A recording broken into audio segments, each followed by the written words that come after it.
So welcome everyone to this workshop with the Brighton Natural Health Centre. So my name is Mathilde Barbier and I am here tonight representing my business and my passion, and under the name of Dare to Be the Change. And you will know as we go along, you will understand a bit more where it comes from. So thank you for making the time tonight to be there after a busy day. And I know it's a little bit strange maybe to invite you to come on the screen to talk to you about phone and our relationship with our technology.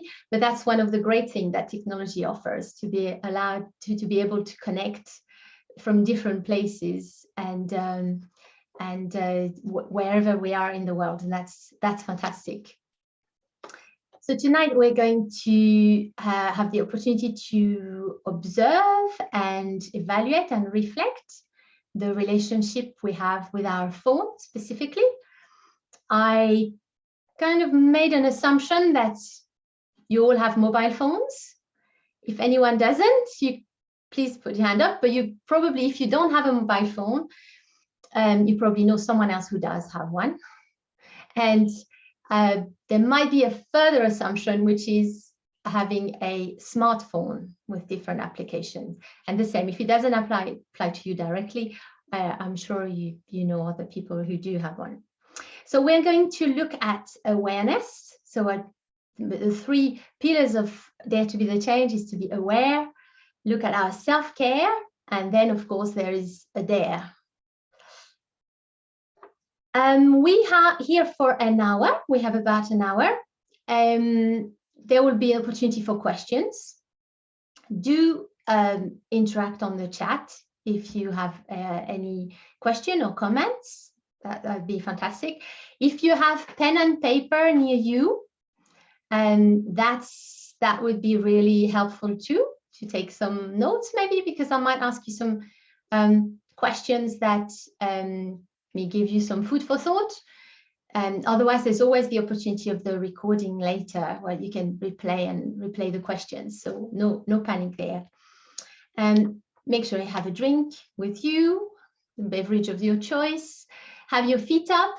Feel free to have your camera off if you want, to be able to really relax and not feel that you have to be self-conscious, centered, upright, etc. Just I'd like you to be really comfortable, and if you when you chat and say hello and answer a question, by all means put your camera on, because it's lovely to see you, but there is no expectation. So if you want to have a little bit of a break and listen to me without necessarily watching the screen, and have your eyes looking at the wall or in the distance and rest your eyes from the screen, definitely please do so. And I would like to ask you if you can have your phone on silent if it's not already done, or on airplane mode, that's one step further, or in another room, that's another step. And I heard someone earlier who said the phone was in the other room. So different stages, see how comfortable you are with that. So I'm going to share my screen briefly. There's not a lot of slides because I didn't want to get too much stimulation at the end of the day, and more a conversation. But let's share the screen. Can everybody see the screen? Or I have one thumb up from someone. Yes, great. So let's have a look. Before we start, I would like to invite you to disconnect from your day and reconnect for the moment, to be present for this workshop. So I'm going to guide you through a little 5 minutes exercise. It's very gentle. You are free to have your camera off if you want. I will keep mine on. You can watch the screen, that beautiful picture. I just would like to thank Benny, who is on the call tonight, who's my little brother in Burgundy, who did that beautiful picture of the view of Burgundy, the Côte d'Or, at the end of the harvest. So these are the vineyards, and that's what they look like this time of the year. So it can be a way to sort of travel with a different view. So let's start. So just before we start, I'd like you to tune in. So you can close your eyes if you want. I'm going to ask you to stand up also, because I think if you can, if you're not mobile, of course, just take a position that is comfortable for you. But I'd like you to stand up and close your eyes, or look in a distance at the wall, or look at that picture, and take a couple of deep breaths. In through the nose, out through the mouth, and then you just breathe out. You can have a loud out breath. And just tune in from -10, feeling that you're feeling absolutely awful right now. 0, neutral. 10, fantastic, energized. Where are you on that scale? So there's no right or wrong. There's no judgment. There's just an observation. -10, 0, +10. Whereabouts are you at the end of today? And just make a mental note of this. Okay, so a couple of deep breaths. And now we'd like you to rock, if you're standing, rock slightly back and forth. So if you can have or take your shoes off, that's even better. Shoes off, socks off, and rock gently from the heel to the toes to find your balance and feeling the different parts from under the feet. So it's a grounding exercise to feel our feet that are supporting us all day long. They're doing such a fantastic job, and they are often squashed in the shoes and in the socks, and they still perform beautifully for us.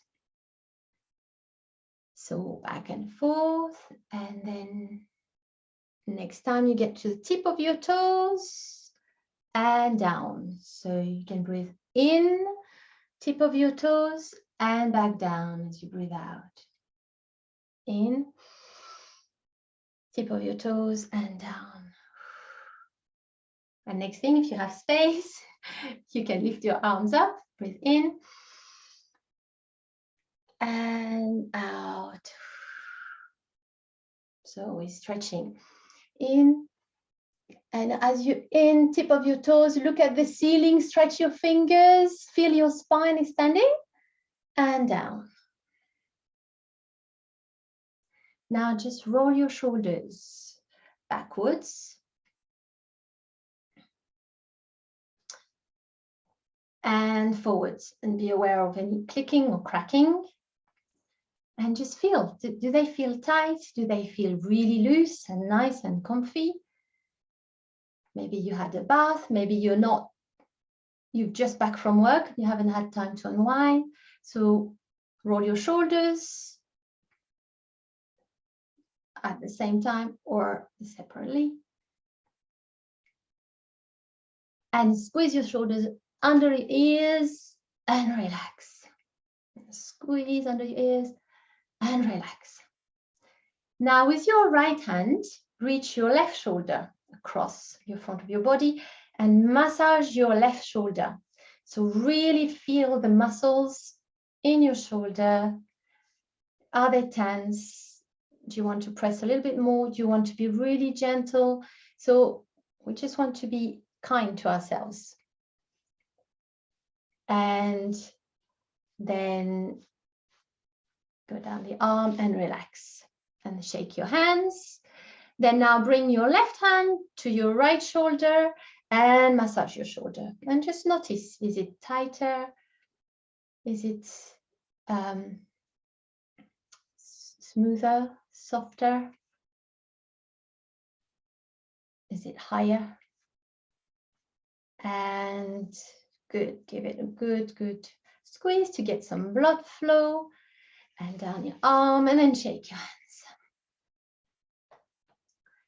And the last thing is with both hands, go to the back of your head and interlock your hands like this behind your head and let your head rest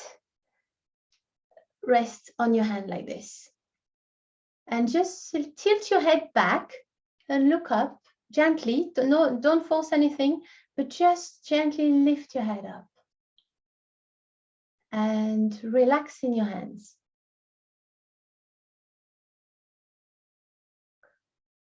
Then as you come back down, you can massage your neck. And our neck is doing such a big job carrying our head around. And all those thoughts and all the things to do.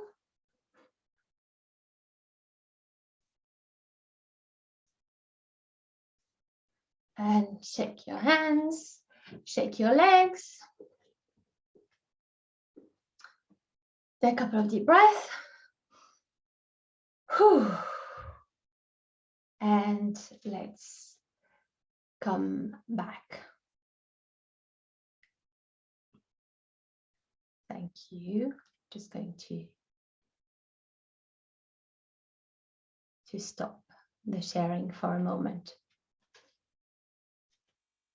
So just for 5 minutes, the way to disconnect from your day and be present and inside your body for that workshop through conversation. So just a little bit about me, because maybe you wonder why I'm here and why I'm talking about that subject. So my name is Mathilde. As my accent indicates, I'm located in Brighton, but I'm from France. And in my life, I've done lots of different jobs, like many people, and they all brought me to where I am now. So I have been a massage. I used to work in IT, first of all, so technology. Then massage therapist, so worked around the body to understand how the body works and how wonderful it is. Then the emotions, doing emotional freedom technique and emotional transformation work. I also explored the mind and with the Mental Health First Aid UK, and how what we think, how we feel have an impact on our action and our behaviors. Then I also went to the field of communications. For me, communication is very important, to be able to communicate with people, and how we do it verbally, but also our body language, facial expression, voice, and also how we communicate with ourselves, with our body, the messages our body gives us, and what we do about it, how we can cooperate with it. And all along that journey, I've worked with corporate, and I've worked also with families, with babies and mothers to be, parents to be. I've worked with schools, teachers and students, and lots of different dynamics. And in all of this, I found that it's really important to find our balance between our body and our technology. And just like we talk about work-life balance, but it's also balance with our body and our technology, because nowadays technology has become very often part of our bodies, often an extension of our hand. A lot of people walk around with the phone in their hand without even noticing maybe that they have it there. So for me, it's the digital well-being is about looking after ourselves, using technology for the beauty and the usage and that it gives us. It's fantastic, absolutely fantastic tool, but also remaining true to our humanity and human side, and get that balance. So just a short story of the why I got started with Disconnect to Reconnect. It was a few years ago. I was on the train in London, commuting in the morning, dozing a little bit, and then in came a mum with a toddler, a little one, who's probably not even toddler, maybe 1-year-old, sitting on my mum's lap. And I just looked at that baby and went on dozing like everyone else around. And then I noticed that baby was looking around and stopping and pausing and looking around at everybody in the carriage. And then suddenly I realized that everybody had their head down, including me. But at that moment, I had my head up and everybody had their head down. And that baby saw my eyes, our eyes locked, and she was surprised. Then I looked away and I looked again, and she smiled. And then I looked away and I looked again, and then she started giggling.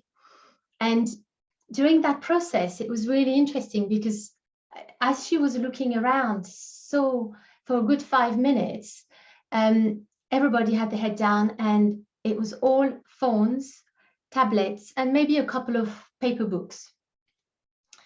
And we were sort of, everybody was in their little, we were all in our little bubbles. That's just the way it is in the commute, morning commute. And that baby was really eager to get eye contact. And when she did, she was surprised, and then she was excited. And then she started giggling more, and people started lifting their heads up and looking at her. And she was looking around and giggling even more as more people were watching her. And I thought that was such an amazing moment for me. It was a realization that that we really need that human contact and that eye contact. And not just that baby taught me this, but just looking at each other, smiling, looking at the outside the window on the train, and maybe not just go on directly on my phone or even in a book. So it was from then on, I decided, even if I wanted to do a quick email or check something on my phone, I decided that no, during those 20 minutes, my phone is going to be in my bag.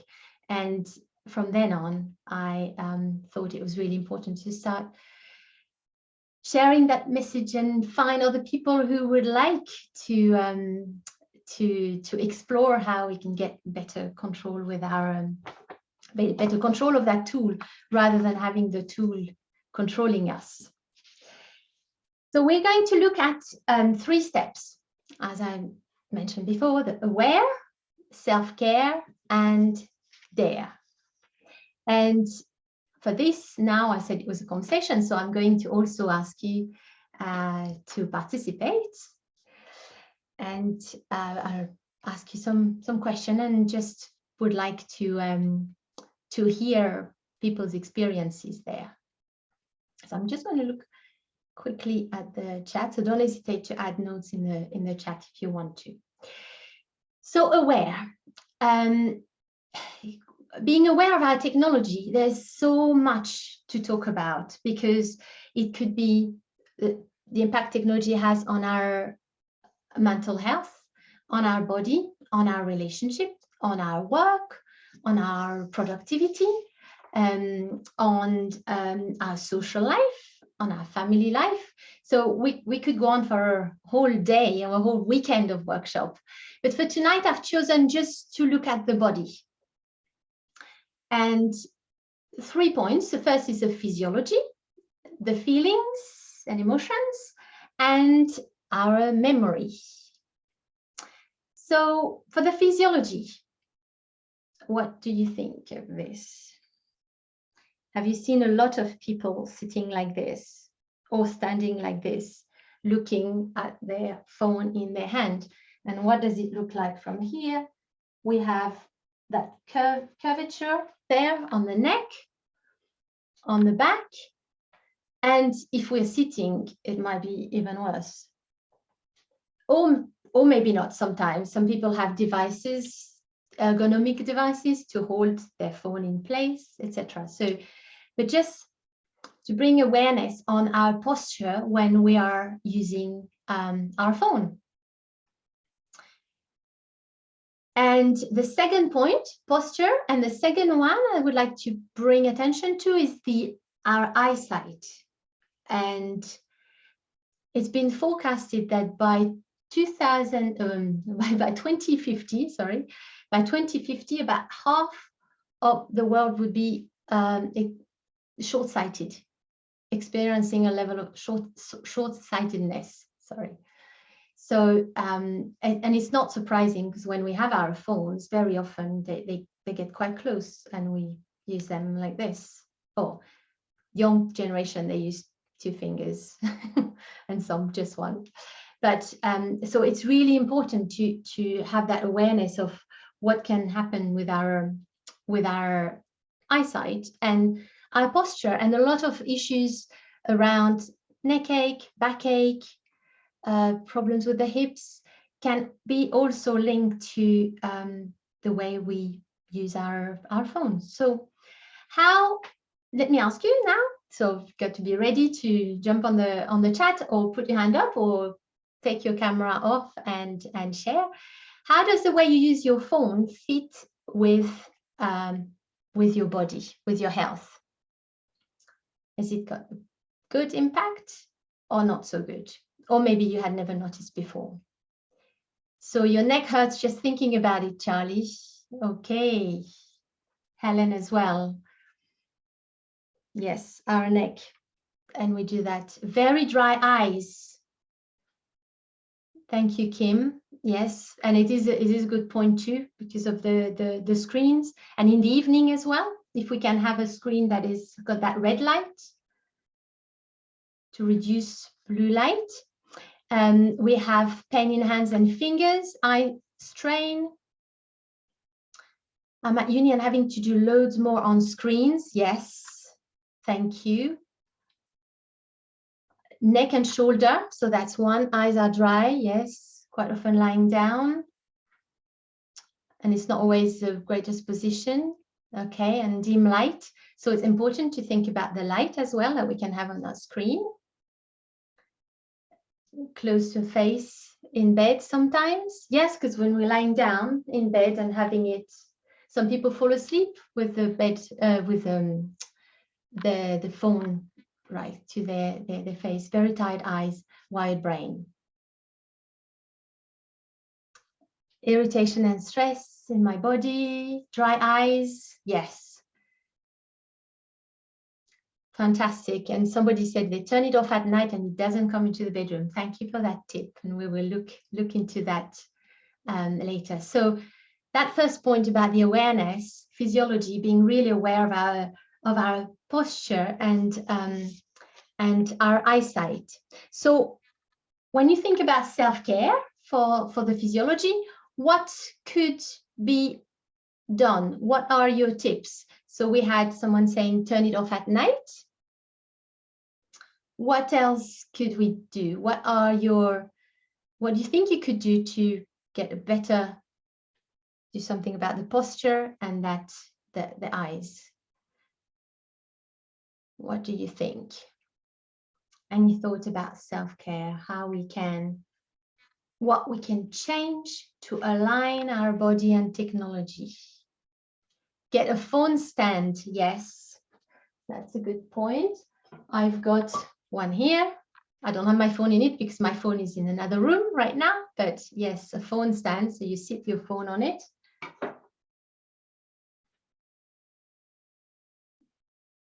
Create some distance. Yes, stop using it 1 hour before sleep. That's right. And change settings for day and night. Yes, so the light changes day and night. And limiting the use. Yes, great. Thank you. So there's a lot of things we can start doing, but from that point of awareness, we can take action and look after and help our body with it. So that was the first point, the physiology. The second one are feelings and emotions. So our emotions are indicators. They are little signs that are telling us that something is not quite aligned. So emotionally, or if you think about feelings, think about the feeling when you use your phone and that makes you feel really good, where you think, I really love that tool because this is really giving me something that is generating joy and and feel good. So anyone has any thought on that? Something that makes you feel good when you use it for headspace meditation? Yes. And think also when it makes you, oh, okay, audiobooks, great. I love it when I can connect with my family abroad and be able to have little videos and pictures of my family. Yes, when you connect with people that are far away, photo sharing, music. Great, lots of great suggestions. So this is when technology, our phone, makes us feel good. Now, is there anything in our phone that sometimes doesn't make us feel good and can create friction, can create discomfort, can create stress, anxiety? Can it be with our phone? It could even be when we don't have our phone, not having our phone, feeling anxious. Okay, the repetitive, the need, the news that keep popping up. When you scroll and you just don't need it. The repetition, constant need to look at it, that compulsive feeling. The newspaper app. Having email on you with you all the time. Indeed. Notification interfering with my flow. The amount of WhatsApp messages in a group, yes, it can be a huge amount. When trying to focus on other tasks and it's pinging and ringing, so these interruptions that can make us feel uncomfortable. Number of messages I receive and feel the need to reply. So there's also that expectation that receive the message, then I need to reply straight away. Or is there an expectation that I must reply? And WhatsApp pop up during a call? Yes. When I can't put it down, but I want to. So there's an addictive feeling as well. So we feel that pull. And stress to be available at all time. Yes. So it's great to know that we can be available at all time in a sense, but it's very stressful to have that availability, that expectation of availability. Well, when we run a self-employed business, indeed, sometimes we feel obliged to be available, and I can relate to this too, yes. And when we're self-employed, we feel that we need to be there at all times. And getting bothered, so something maybe on social media, when people don't comment or reply to a photo, interesting as well. So those photos can bring us joy when we look at a beautiful picture that somebody's produced, and can also generate some tension if there is no feedback on that. So there's a lot happening. Thank you everyone for contributing and making your comments in the WhatsApp. It's very rich for everyone to be able to relate, and also to feel that you're not on your own. Other people are experiencing this, and it's important to be kind to ourselves and to be open and curious and observe our behaviors with that gentleness. It's all manipulation and designed to be addictive, yes. So the technology is designed that way, and sometimes even with our best intentions, we get that pull and get drawn in. So now we've looked at the impact technology can have, the phone can have on our emotional health. What do you think you could do that could make you feel better? So if it's in some of those comments you've put there, if you get that pull and you feel like you can't help it and they're designed to be addictive, what can we do? We can't change the design, or unless we are a designer, and some fantastic people are doing this type of work too. But if you can't, what can you do that is in your power?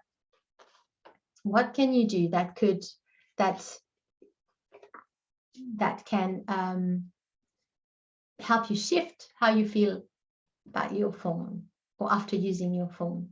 So switch off notifications. That's a good point. And if switching it off for a long period of time, switching it off for good seems too scary, you can take one step and see if you can just take it off one app and for one day and see how it feels. Have some time with that phone. Find a way to disconnect from it, although it is almost painful. So that's really interesting as well. So if it feels painful, what step can we do then that doesn't feel that bad? So it's where we feel that we can try it and have a win-win on it. So we try and we feel good about it. So then we might want to try again. So it's not too drastic. That's why something I often people talk about digital detox.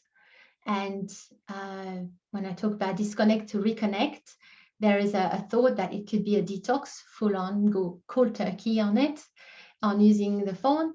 But that's not what I recommend, because I think it's more about bringing that awareness and taking little steps to change habits that make us feel good about ourselves as we do it. And it's a real key to change habits for the long term. Okay. Buy a watch to look at the phone a bit less. That's a good one as well. Allocate time. So that's really good to allocate time to look at the device.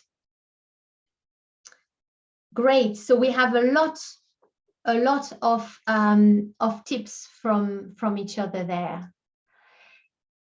And some of them are applicable to the third point. So the first point was the physiology with the posture and the eyes. The second, emotion, what makes us feel good and not so great.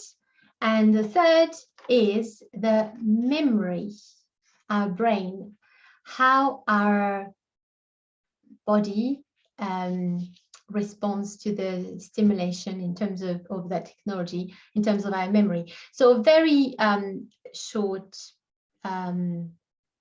highlight of how our memory works. So we have our long-term memory, which is a very complex web with a lot of complex network of connections and linking items and experiences and sensory experiences, and they're all interlinked together. That's why it's fascinating and multi-sensory. It's fascinating when if you smell the smell of a cake being baked, it can bring you back many different memories that come from different directions. So that's how our long-term memory works and taps into all those connections. So it's fascinating and is very, very complex. And then we have the short-term memory, which is also called the working memory, which is the memory that everything which is in our head at any given moment. So everything we are experiencing right now. And it's our consciousness. It's being present and conscious of what's happening now. And it's a sort of filter for the long term. So if we are present and experiencing with consciousness that moment, then it goes into the long-term memory where it might start connecting and being placed in different areas of that network. the short-term memory, if you think about it, is if you walk in the kitchen and you thought, why was I walking there for? And sometimes you have to take a few steps back and think, okay, so, I was just going in there to, I don't know, pick up the vacuum cleaner. So sometimes we need to step back to reconnect our memory to where we were at if we are not fully present. So that's our short-term memory. And the problem is that we have an overload of information. So the short-term memory can only hold, well, there was a study done in the 50s, and at that time, the study demonstrated that we could hold 5 to 7 pieces of 5 to 9 items in one go in our working memory. 5 to 9 items in the 1950s, 1956, I think. In 2018, it was 2 to 4. So our short-term memory can hold 2 to 4 items. So it gets overcrowded really easily. And we can get overloaded with information very quickly. So once we take our phone, then this is another opportunity for further overload for our short-term memory, for everything that we are taking in that moment. So the screen, it's going to be the vibration, the ring, the dots on the different apps. It's going to be the colors. It's going to be the number of apps crammed on the screen. So all this is like an avalanche of information for our short-term memory, which has an impact then on also the long-term memory. So just also when we have all those distractions, they interfere with our short-term memory. So looking at the phone, but also being interrupted halfway through something, being interrupted by a notification, that jars our short-term memory as well. Has anybody, I can see there's loads of messages coming up, so I'm I'm not looking at the chat at the same time, but I will catch up with all this. So in terms of memory, has anybody experienced anything with a brain fog, or halfway through doing something, you realize that you don't quite remember, you've lost your train of thought? So I have, and especially in the last year and a half, since we've been I used to work face-to-face with people, and since I've been online a lot more, I sometimes feel like my brain has become more like cottage cheese. And by understanding that effect about that the technology had on my brain, then it's really empowering to see what I can do. Classic. So you pick up the phone to do one thing, then you forget and get distracted by something else on it. Thank you. Yes. Certainly feel overwhelmed and not being able to remember the word I want. Yes. Me too. And my grandmother, who is 93, says, oh, I don't think my memory is so great, but she remembers her words better than me. I got the impression it's getting worse and worse. Yes. And it's not about our age necessarily, thinking, oh, if you're younger, your memory is better. If you're older, it's not. It's about how the brain is processing it. Since I started using my phone calendar instead of paper diary, short-term memory has shrunk to 0. That's another really good point too. So we are not practicing our memory the same way. But then if it can only process 2 to 4 items, that was 2018. So I don't know what the research would say now on how many items our short-term memory can process. I'll have to research that. And we don't know phone numbers anymore either. I do remember 4 phone numbers from my childhood, and I cannot remember my son's mobile phone. no longer know any numbers, feel like there's not as much time, all consume and much more to do, yes. So it's also eating our time. So it's not all doom and gloom. So let's also see in the self-care element, what can we do in terms of our memory, the element, how can we balance technology to sort of help our memory, help our brain deal with what it's meant to be doing with better. What could we do?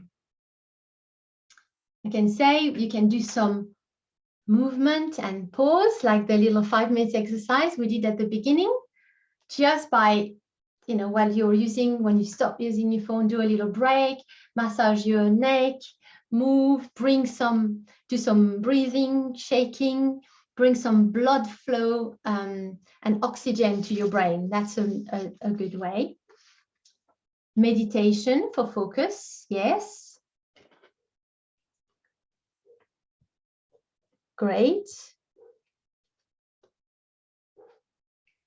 So set a timer for completing tasks, then reward yourself by doing what you want on it. Yes, so that's giving yourself a block. And I like what you said about rewarding yourself. It's a really good point. It's important to acknowledge our wins and what we are doing well. What else can we do? For the distraction element that adds more to our brain. So our brain is doing its work and there's distraction coming and jarring it. What could we do?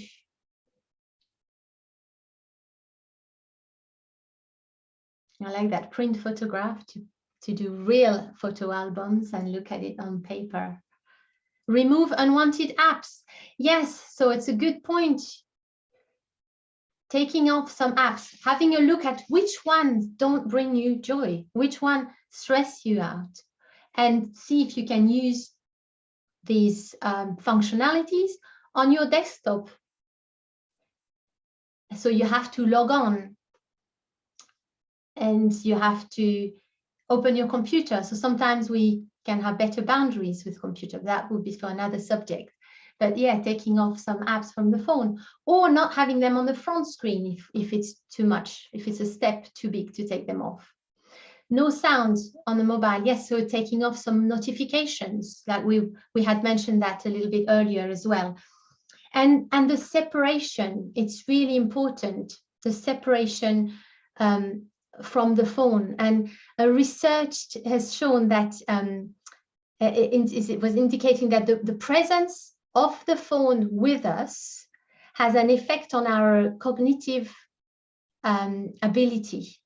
So just having the phone near us, even if it's on silent, but if it's visible or even in a bag in the room with us, our brain still is tuned into and it affects our cognitive ability. So really, it's called brain drain piece of research, which is fascinating. So one of the ways to have that separation, having the phone in another room when we want to do some focus work, or when we want to be focused with having dinner with our family without interruption and be fully present, to have the phones in another room.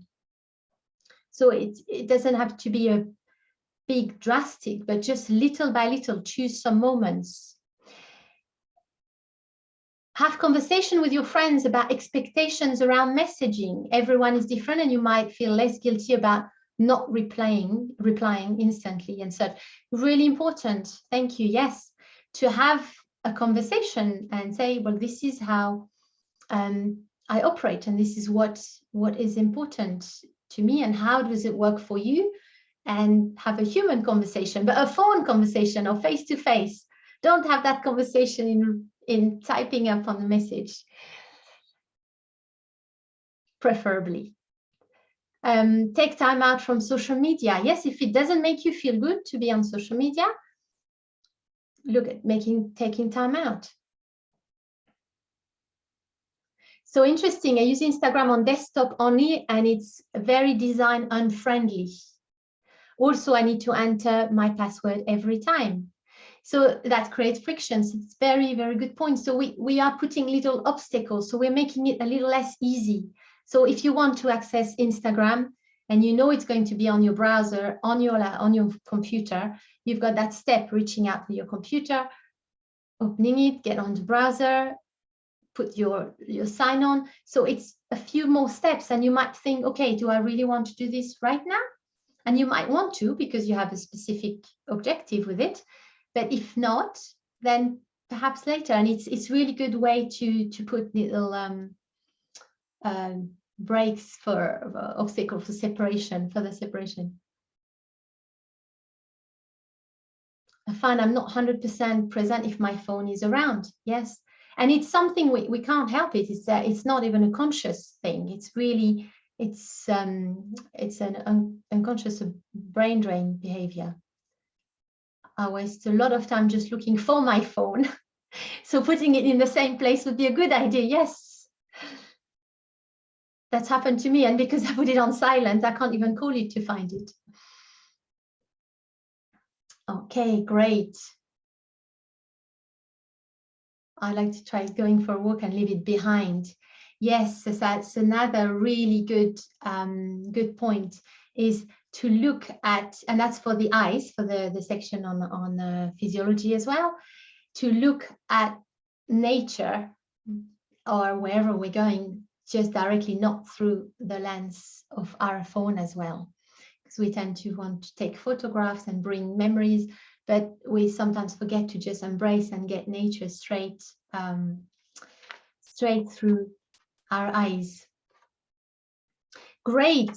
I love all those messages coming. I can't read all of them, but I will keep an eye. Just the last one. So phones can ironically damage friendship when you are with people who are always on their phone. It can be irritating. Also bear in mind there's always a reason to look at your phone, or you will find one, and that's an addiction. Yes.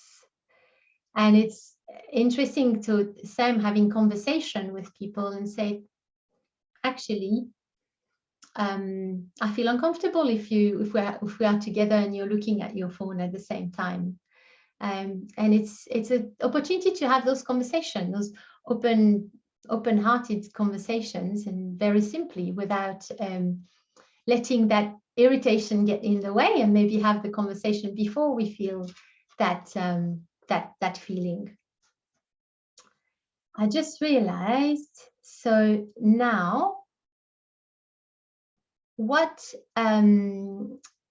we're getting to 5 to 8. Is there any question? Who has the first question? You've done a lot of great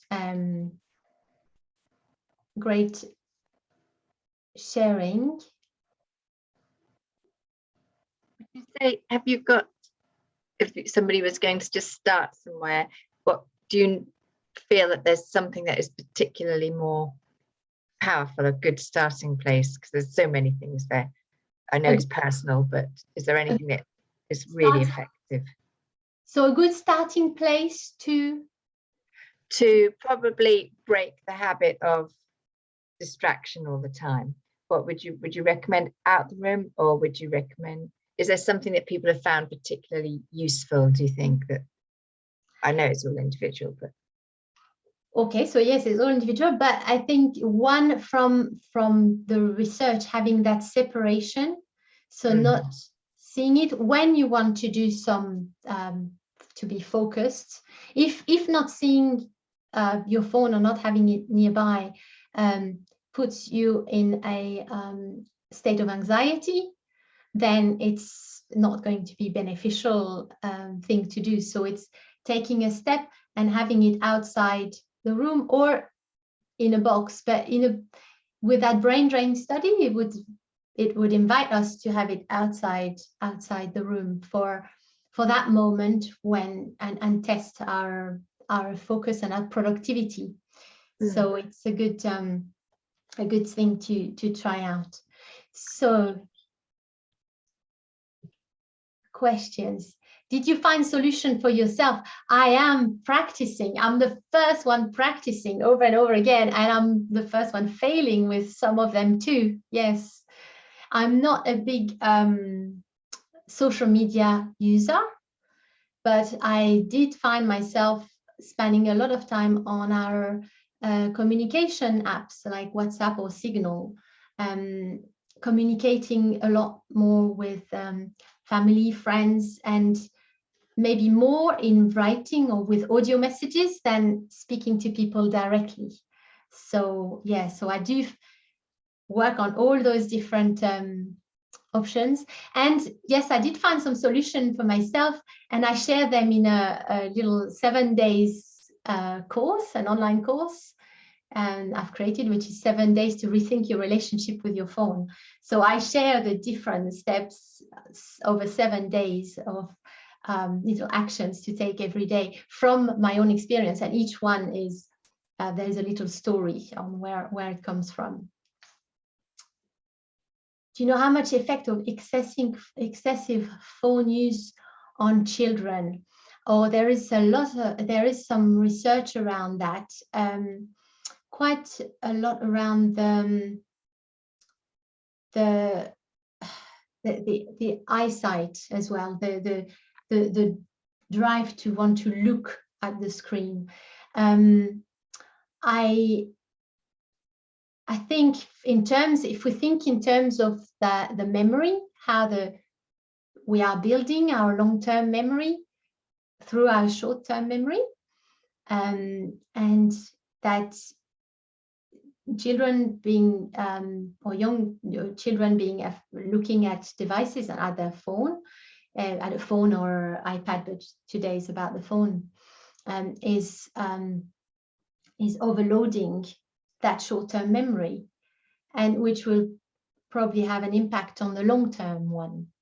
But I haven't got any research paper on this right now, but I'm very interested in that topic, and I'm doing a course with to be a consciously digital well-being coach, and we do a lot of research, and so I look forward to investigating this more. Yes, for children.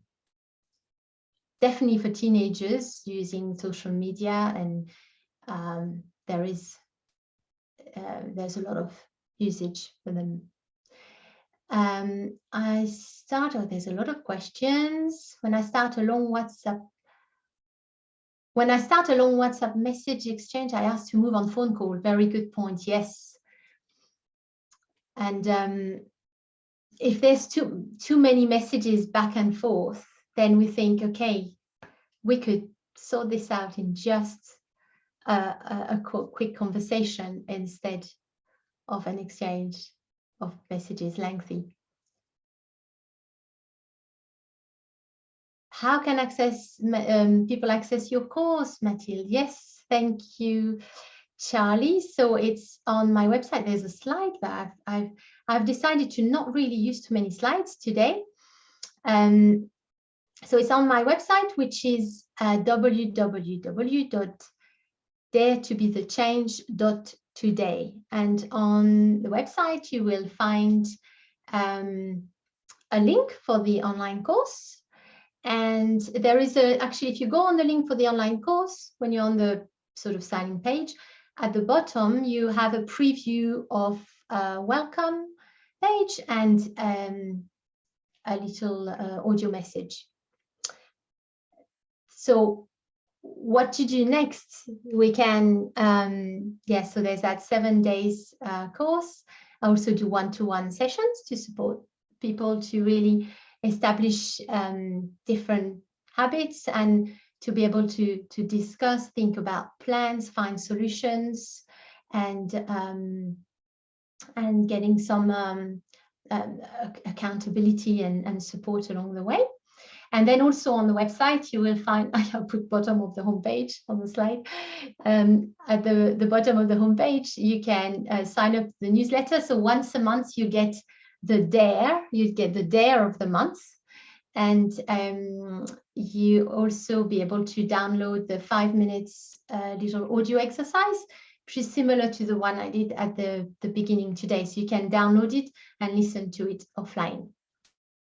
And it's interesting because the 7 days course, I was a bit torn with this when I put it together, because I thought I'm doing an online course about using the screen less. So it's been designed in a way that you are listening to just 5 minutes audio online.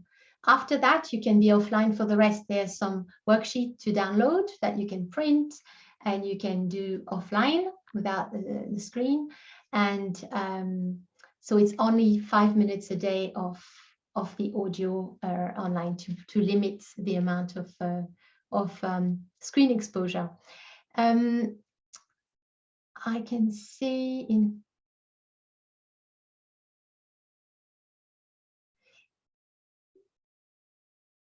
interesting. So in Chinese medicine term, the eye are to do with the liver. The liver is about being able to dream and free flow. So excessive screens damage this. It hurts the eyes and the liver, and maybe we can get more angry. So that's, yeah, it's a very interesting point, Lee. I didn't know about that. Oh, yes. So make a meditation with a phone is not a contradiction. Well, that's, if it's a meditation, then it's the beauty of using our technology, because it's not about saying that technology is bad and we don't want it. It's more about technology is there. How can we use it in a way that serves us? How can we use it so it makes us feel good? So watching a meditation, listening to a meditation with our phone, if you have the phone, if you can deactivate the notifications and any incoming call and just listen to the app and not even look at the screen, just listen to it, then it's a good thing. That's one of the good things that technology does. And yes, and there's a recommendation then about Headspace app as an example. Meditation on different topics. Yes. And you can choose the length of the session and listen to guided meditation.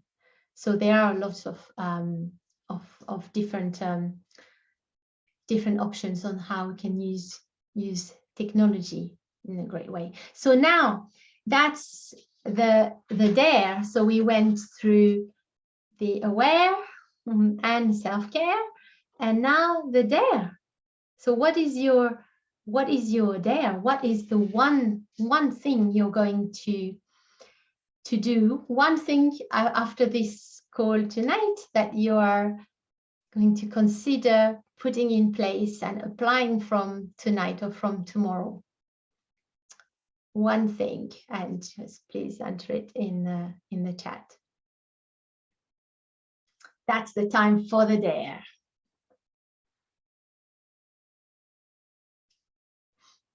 So we talked about loads of different things. There were a lot of different tips in the chat as well. So being aware of our physiology, of our emotion and feelings, and our memory. So erasing the Facebook app from my phone. That is a big dare. Well done. Leave it in another room when I don't do my work. Great. Take the mobile far away from me from 6:30 p.m. Lovely. Leaving the room outside the room when I'm focusing on a discrete piece of work. Will feel more productive. Great. Instead of scrolling before bedtime, use a meditation app. Lovely.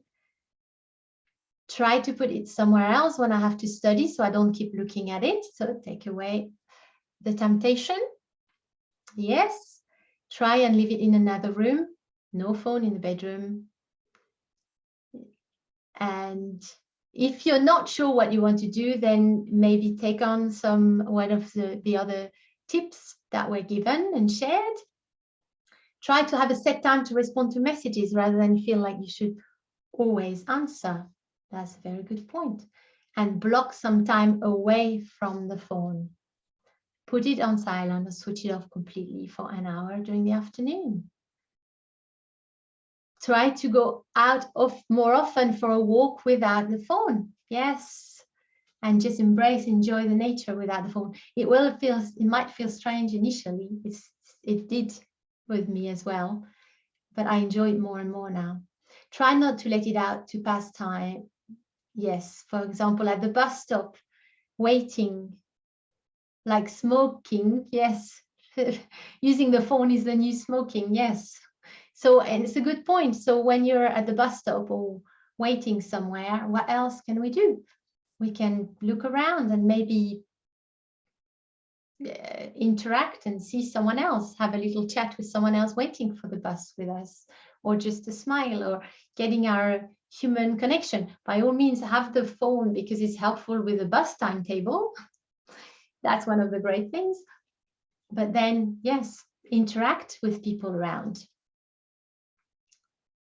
And allow yourself to feel bored and not use the phone as a distraction. You might even feel more productive. That's beautiful. I think that's a really nice sort of conclusion, actually, Amanda. I might leave it on this. Allow yourself to feel bored. And that's a really interesting point, is when was last time we felt bored? Boredom might be something of the past. We might not be experiencing it anymore. Yet from boredom comes our creativity and ideas and connection and more awareness. So I will close on this, and I invite you to dare to be the change you want to see in, you know, in yourself, in your family, in your community, in your organization, and enjoy exploring this with openness and curiosity and kindness to yourself. And that's the way forward. So thank you everybody for participation. I'm just going to put in the chat, or Helen, if you can write in the chat, just dare to be the change.today, the web page, if you want to have a look. And this will be put on YouTube. I'm going to close. I'm just going to stop the recording.